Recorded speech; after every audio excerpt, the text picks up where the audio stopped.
முஸ்லிமுக்காக பாராளுமன்றத்தில் பேசுகிறவன் இருந்தால் எப்படி இந்த அநியாய சட்டம் அமலுக்கு வந்திருக்கிறது? வக்ஃபு சட்ட திருத்தத்தை கொண்டு வந்திருக்கிறார்கள். வக்ஃபு சொத்து யாருடையது? முஸ்லிம்களின் வக்ஃபு சொத்து அரசாங்கம் கொடுத்த சொத்தா, முஸ்லிம்கள் சம்பாதித்து வாங்கிய சொத்தா? வக்ஃபு சொத்துன்னு சொன்னவங்க எல்லாரும் என்ன நினைக்கிறாங்க? அரசாங்கம் உங்களுக்கு ஒதுக்கிய சொத்து. எந்த நாய் எங்களுக்கு ஒரு சென்ட் கூட ஒதுக்கல. எங்க அப்பா முப்பாட்ட சம்பாதித்த பணம்டாது. எங்க அப்பா எங்க முன்னோர்கள் சம்பாதித்து வாங்கிய நிலங்களை எங்களுக்காக தந்திருக்கிறார்கள்.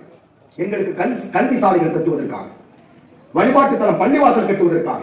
நாங்கள் இறந்து போனால் எங்களை கொண்டு போய் அடக்கம் செய்கிறதற்கு கபர்ஸ்தான் தேவை, மயான்.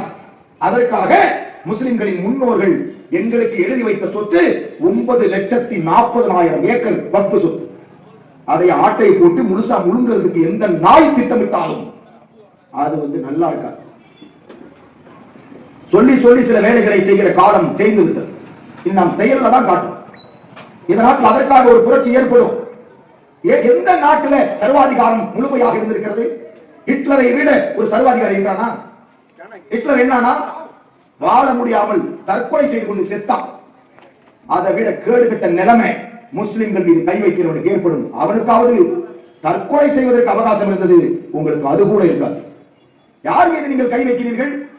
முஸ்லிம்களின் சொத்துக்கள் மீது, முஸ்லிம்களின் உயிர்கள் மீது, அவர்களின் கற்பொழுக்கம் உள்ள பெண்களின் மீது, அவர்களின் உரிமைகள் மீது அடக்குமுறையை கையாளுகிறீர்கள், கொலவரி தாக்குதல் நடத்துகிறீர்கள். எங்க போனாலும் முஸ்லிம்களுடைய சொத்து உங்களுக்கு தேவைப்படும். இதையெல்லாம் எதிர்த்து போராட வேண்டிய முஸ்லிம்கள் பிரியாணி சாப்பிட்டு தூங்கிட்டு இருக்காங்க.